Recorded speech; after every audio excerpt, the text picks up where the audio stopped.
objective in the next few moments is to overwhelm you with data.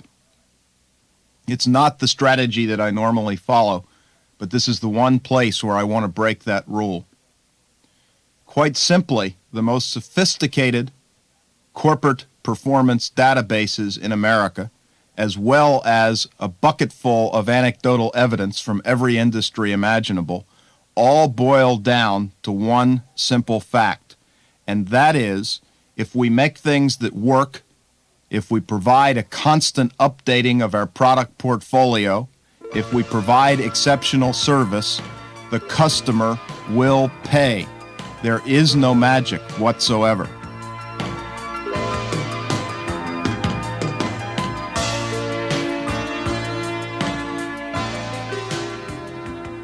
The winners in every segment of the economy have found a way to do it differently, to do it a little bit better, to add value somehow or other.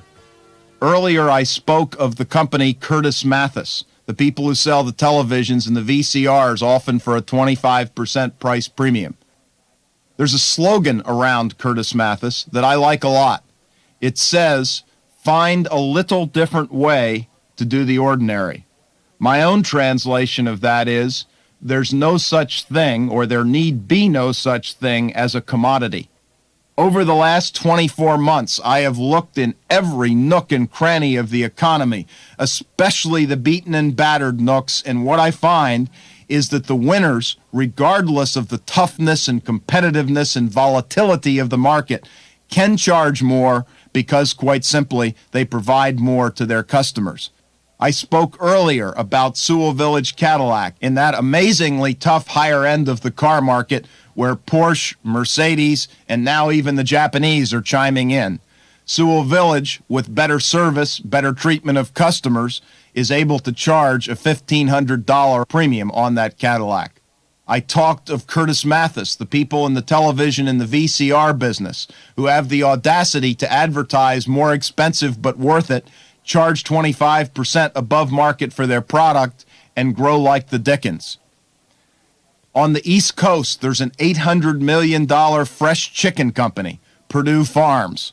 Purdue Farms, as I said, $800 million in size, market shares that run typically about 60% in Manhattan or Washington or Philadelphia and Baltimore, a high rate of growth, and Purdue Farm charges 10 to 15 cents a pound premium for their chicken.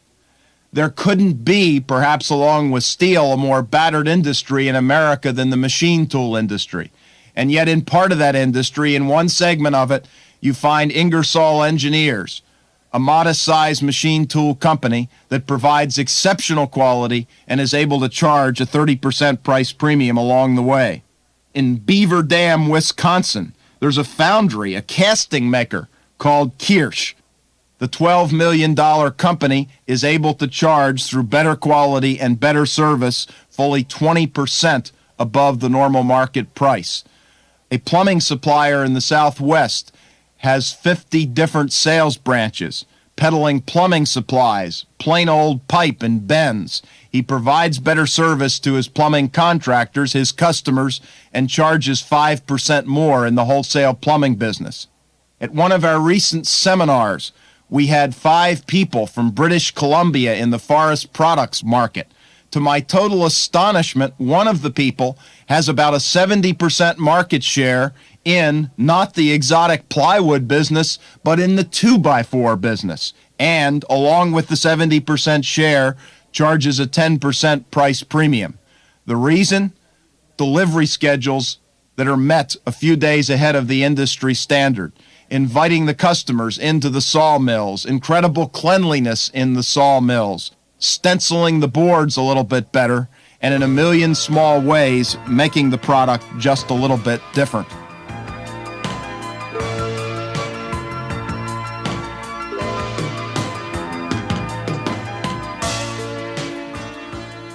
It's always difficult to increase that price by 5%. It's a tough world out there, we say. It's a dog-eat-dog market.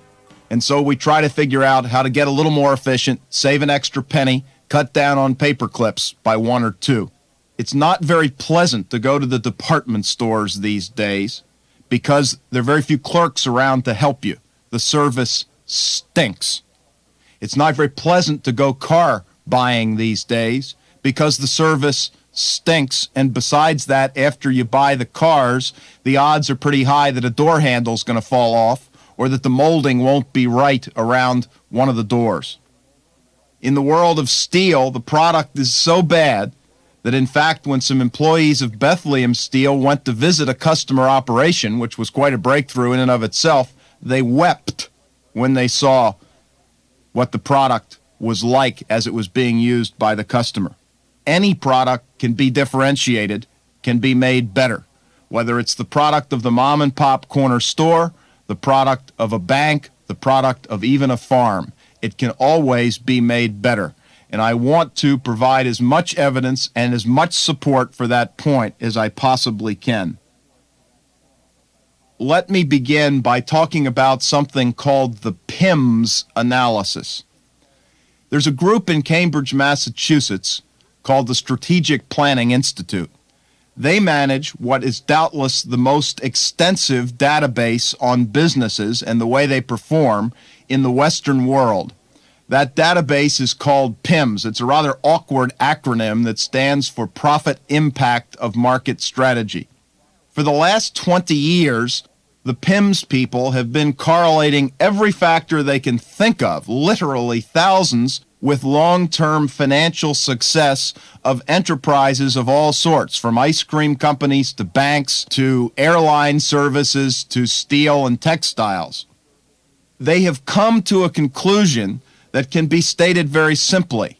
The variable, the tool, if you will, from a strategy standpoint, that most highly positively correlates with long-term financial success is something that they call relative perceived product quality.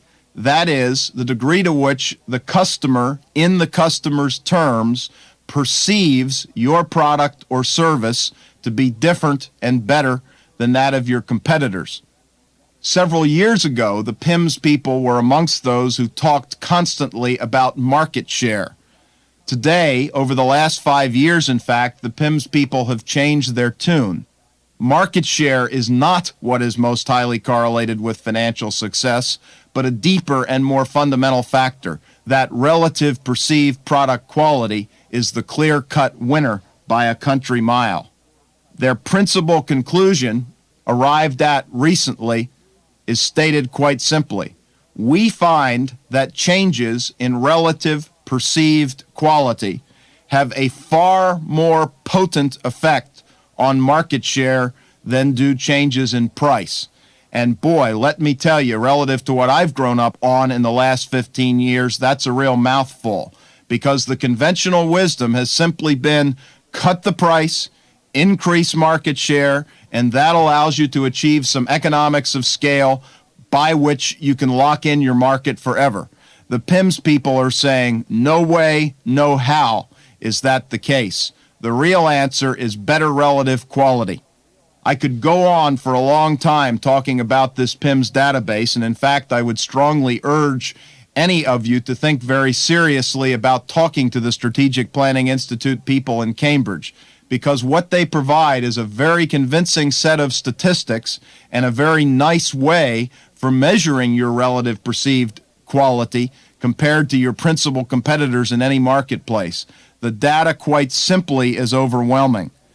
Most significant to me is that the data holds anywhere. That relationship is just as strong, for instance, for consumer products as it is for industrial products.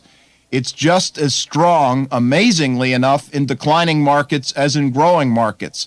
Their evidence says in a declining market, relative quality is a stronger winner than even in a growing market.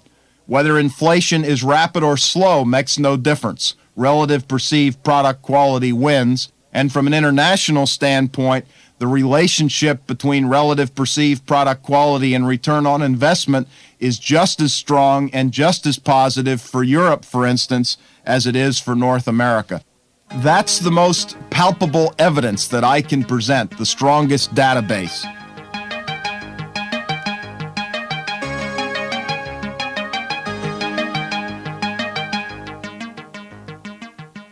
Now, going back several years to our development of the original Research for In Search of Excellence, with less systematic data, we got on to this same point. We originally looked at some 70 companies and found to our utter astonishment that 65 of those 70 differentiated themselves from their peers, not on the basis of lower costs and lower prices, but on the basis of higher quality. Another study which confirmed the same point was published as a book called The Winning Performance in late 1985. It's a review of the performance of 525 so-called mid-size growth companies. That is, companies in every sector of the economy between $25 million and $1.5 billion in sales that have doubled or more in the last 5 years. This study analyzes the top 45 of those companies. It includes, as you might suspect, some high technology companies, but it also includes A.T. Cross, the Pen People, Dunkin' Donuts, Lennox China, and so on. The 45 companies were studied for commonalities in their market practices. The number one finding that came out of several years of work was the following, and I quote, 43 of the 45 most successful companies compete by delivering a product that supplies superior value to customers rather than one which costs less. Most business strategists have believed, I'd add over the last 25 years, that the winners were those who captured commanding market share through lower cost and prices. The winner mid-size companies compete instead on the value of their products and services and frequently enjoy premium prices. Well, that brings me to the point called price. Price, price, price. When things get tough, cut the price. That's the conventional wisdom. It happens to be as wrong-headed as one can imagine.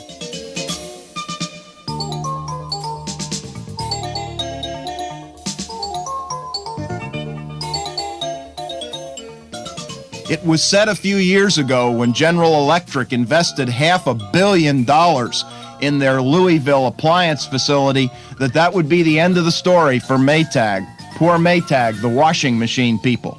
Well, in 1986, Maytag was voted by Dunn's as one of the 5 best managed businesses in America. Have they met the GE challenge, the challenge of just throwing money at the problem? You bet they have. The 10-year pre-tax return on sales at Maytag is 19.7%.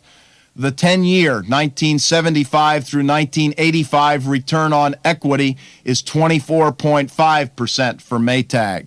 And yes, indeed, old lonely, the Maytag repairman is still lonely. And yes, indeed, Maytag still charges a $150 or 30% price premium on its washing machines, its dryers, and now in its range business. They provide better quality, they provide better service, and no amount of automation can beat them out of it. That's the story when we look at price. I remember just 2 or 3 years ago, and I do a fair amount of work in the retail industry, when the conventional wisdom was very clear. Everyone said, well, by 1987, everybody will be buying flour out of bins, hardware out of cardboard boxes, and dresses and suits off of card tables in warehouses. It was going to be the era of the off-price elements within the retailing industry. And moreover, to match that, the people who were producing the packaged goods, for instance, the toilet paper makers, were either going to have to come up with the plain wrapped toilet paper that has TP on the outside or go out of business. It didn't exactly work that way. I recently attended the annual meeting of the National Wholesale Hardware Association, and wholesaling in hardware today has got to be as tough a business as can exist. The fellow who keynoted it is one of the most successful distributors in that industry. He began his speech as follows: selling on price is the simplest, laziest, dumbest, easiest thing to do, which is why 8 out of 10 do it. Indeed, selling on price is the simplest, laziest, dumbest thing to do, and it doesn't work as pure and simple as that, at least if you're interested in long-term growth and profitability. Take that retailing market. In every one of those segments, off-price clothes, off-price hardware, off-price food, the market segment never grew above 9 or 10%. And in fact, a large share of the people who rushed into that business because they thought the market was going to the dogs are now losing money and scrambling like the dickens to get out of that business as fast as they possibly can. The Progressive Grocer is a magazine which is the top trade periodical in the grocery business. Their publisher, in an editorial at the end of 1985, summed it all up. With a few rare exceptions such as cigarettes, generics have not proved out. They appear to be an idea whose time has gone. Within that grocery industry, the most profitable company is the Washington, D.C. based Giant Foods. The chairman of Giant Foods, Izzy Cohen, recently said, "The road to volume is not paved with price. Price will bring you shoppers, but not customers. That is, you can get them in the door, but you can't get them back." And the road to profitability, exceptional profitability in that grocery business for Izzy Cohen and the Giant people, has quite simply been having the highest customer satisfaction ratings in everything from cleanliness to the freshness of the produce in the market area that they serve. It's so seductive. It's so easy. When things get tough, go for price. Price is the only way we can survive, and yet it never pans out, at least over the long haul. Because once you play that game, you can't back out. Once you cut everything, once you cut quality, cut service, reduce innovation, you're stuck. There's nothing left. There's no way that you can then turn around, at least no way short of dozens of years of retooling, no way that you can turn around and change your image with your customers. It may be easier to play the game according to price, but it's a losing strategy.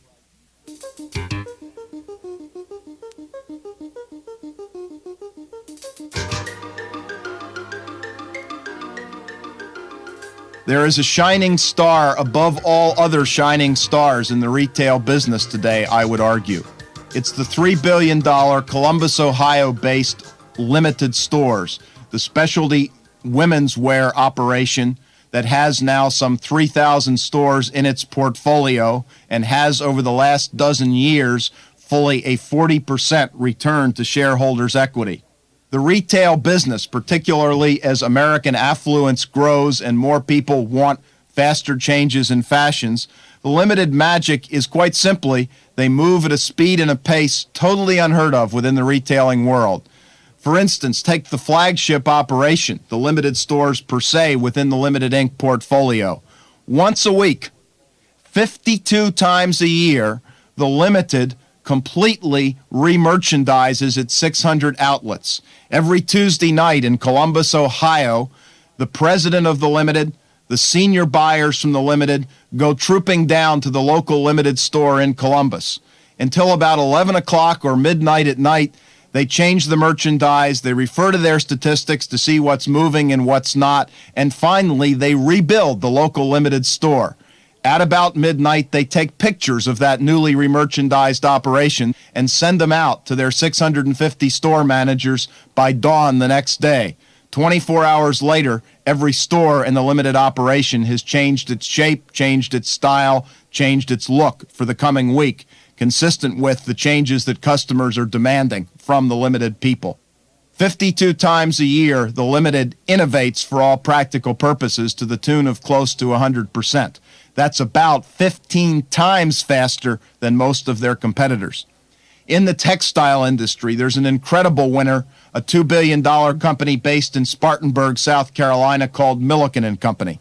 About a year and a half ago, Milliken decided that even its superior manufacturing and quality programs were not enough. It would have to become more responsive to its customers. As a result, Milliken launched something called CAT teams. CAT stands for Customer Action Team. A CAT team consists of a salesperson, a marketing person, a designer, a manufacturer, and an accounting or a finance person. Those 5-person interdisciplinary teams scavenge the market for new opportunities to develop products jointly with customers. Since this operation began only 18 months ago, Milliken has launched some 1,200 teams. Those 1,200 teams are providing samples of new products to customers in only 10 days or so.